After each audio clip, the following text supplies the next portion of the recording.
মধ্যপ্রাচ্য, ইসরায়েল ও ইরানের চলমান উত্তেজনার মধ্যে যে কোনো সময় সক্রিয় হয়ে উঠতে পারে ইরান ঘনিষ্ঠ সশস্ত্র গোষ্ঠীগুলো।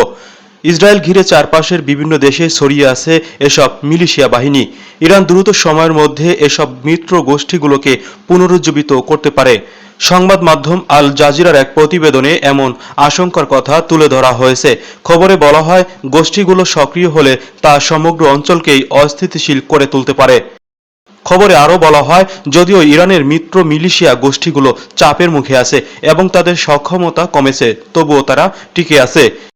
বিশ্লেষকরা বলছেন, যুক্তরাষ্ট্র যদি সরাসরি এই সংঘাতে জড়িয়ে পড়ে বা তাদের ঘাঁটি থেকে ইরানের দিকে হামলা চালানো হয়, তবে ইরান এর কঠোর জবাব দেবে।